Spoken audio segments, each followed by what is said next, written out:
everyone, welcome back to All Things Academic with Aerika, aka Professor Loyd. On this channel, we talk about academic lifestyle and planning for passion and productivity. So let's get into it. In today's video, I'm going to be talking about the number one question that I often get from graduate students, postdocs, colleagues. I even ask this question myself. The number one question that I get is, how do I achieve work-life balance, or how do I maintain work-life balance? So to start, before I share my tips for how I achieve work-life balance, so spoiler alert, I do not believe in work-life balance. I think work-life balance is a myth. I think it's a fallacy. I do not think it's a realistic expectation, because work-life balance, just the word, implies that you spend half of your time on work and half of your time on life.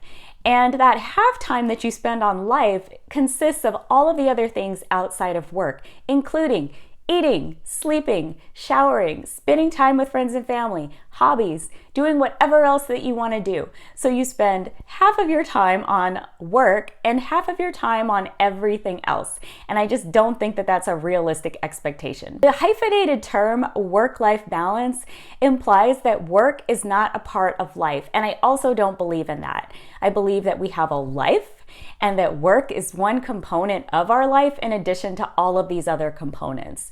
So the sooner that we can start to think about work as just one component of our life, we can start to lower those expectations about trying to perfectly balance our work with our life. The last thing that I'll say about work-life balance and my own opinions about work-life balance is that the term work-life balance implies, just in terms of numerical order, in terms of order, that work precedes life, or that work should be prioritized over life. So I don't know why we don't have a term that's life-work balance, but the term is work-life balance. Honestly, I think that prioritizing work over your life is nonsense. So you can take my advice in this video with a grain of salt, but I'll be honest with you that I do believe in designing your life and leading your most holistic, healthy, happy life, and that work is one component of it, but I don't necessarily believe in the concept of work-life balance. So with that said, I'll share tips in this video about how I have tried to maintain work-life balance. Tip number one is to start with your own goals and priorities.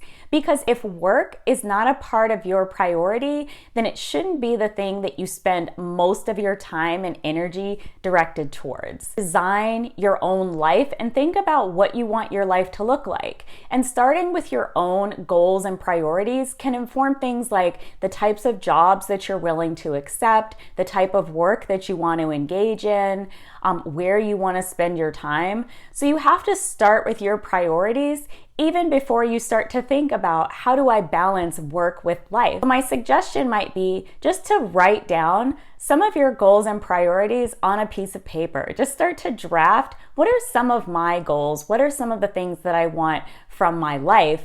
And I would include work as part of your life. Tip number two is to establish realistic goals and expectations.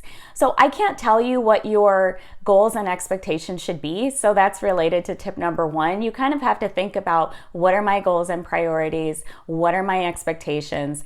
But if your expectation is to publish 50 papers as a solo author, then you want to think about if that's a realistic goal or expectation given everything that you have in your life, everything else that you might have in your life.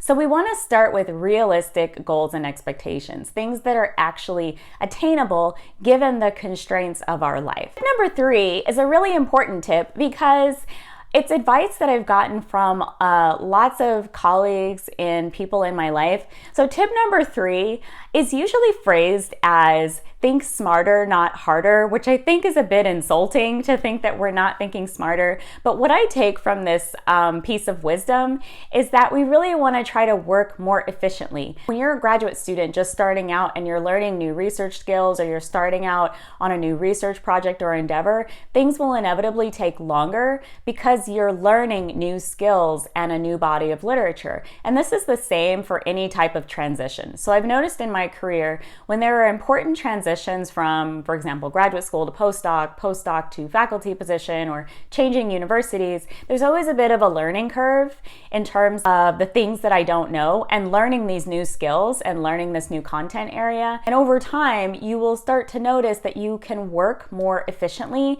when you get beyond that learning curve. So I'm gonna temper your expectations in terms of the stage that you're in. And if you're a new graduate student, you may be developing new skills and you might find that it's taking longer to read through the literature. If you've been in a content area for a significant amount of time, it doesn't take as long to integrate new knowledge into that knowledge base because you already have a little bit of knowledge around that topic. But if it's a brand new topic, it might take a little bit longer. The other thing that I'll say around working more efficiently is early in my career, I tried to do everything and I would spend a lot of time on tasks that I had no knowledge base in. So for example, I remember I spent like a significant amount of time trying to fix my computer, and I am not a computer science professor or a computer engineering professor. And now that I'm a little further in my career and I simply just do not have time to try to troubleshoot those types of issues, I am much more quickly to realize the boundaries of my knowledge and to work with other people like IT. So you don't want to waste time trying to figure something out if it's something that's beyond your knowledge base. So of course you should grapple with research questions and you shouldn't always go to your lab mates or to your professor. Like the exciting thing about scientific inquiry is to kind of struggle with the problem for a bit. But if you reach a point that's way beyond your knowledge base or way beyond your scope of knowledge, don't be afraid to ask for help and to get a little direction and have someone point you in the right direction. Tip number 3 is to make time for things that matter. And just like the other tips that require you to think about what are my priorities, setting realistic expectations, I can't give you an answer for what really matters. That's really an individual decision, what really matters to you.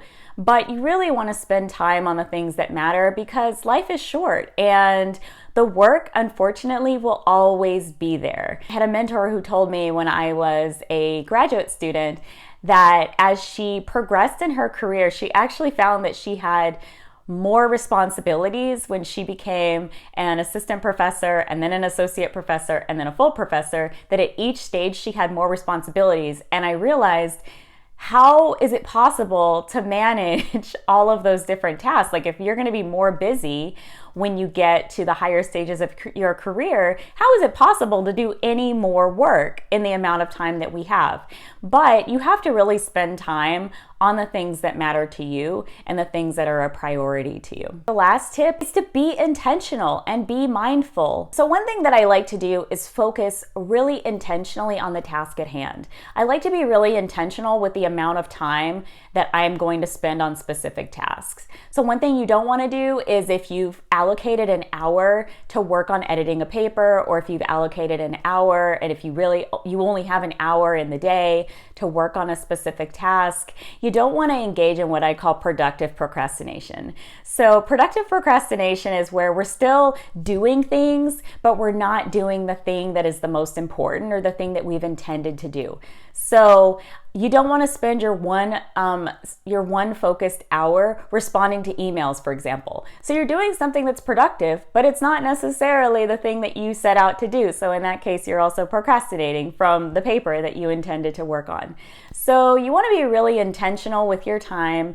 And when you're focused on a task, to the best of our abilities, to the best that you can, because lots of different distractions and things can happen, but you want to be focused on that task. This particular piece of advice also involves time management.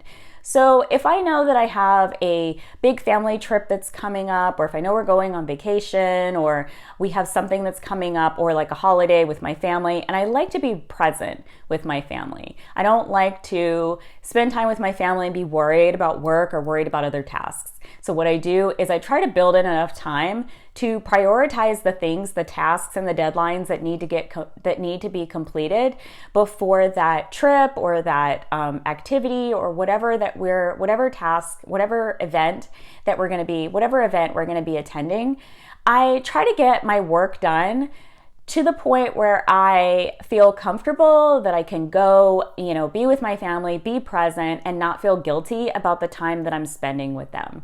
And when I'm spending time with my family, or I'm spending time with my friends, or whatever the thing is that you are allocating your time to, you want to be present and mindful in that moment to the task at hand. This is the number one question that I get from graduate students, from postdocs, from other colleagues. And it's actually a question that I asked when I was a graduate student. I remember I asked one of my mentors at a conference, I said, how do you manage work-life balance? So this was a person that I really admired. They were just an amazing scholar. I was a graduate student. I really aspired to have the type of career trajectory that my mentor had. So I asked my mentor, how do you achieve work-life balance? And unfortunately, she said to me, that's just not a thing.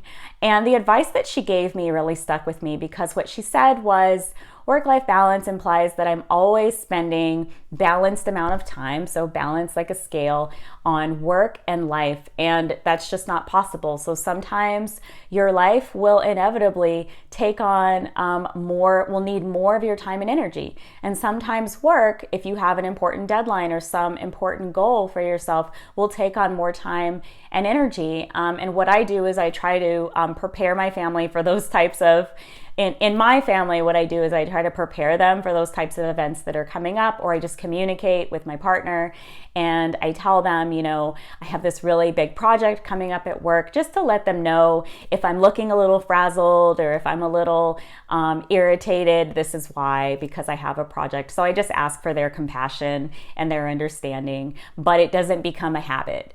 So it's the exception to the norm that I'm asking them to compromise for me, and I do the same for them. I hope I've said something of value in this video. If you appreciate this content and you want to help my channel and you want to help my channel grow and get out to more people that can benefit from this information, consider giving it a like, subscribe, hit that notification bell so you know when I post more videos.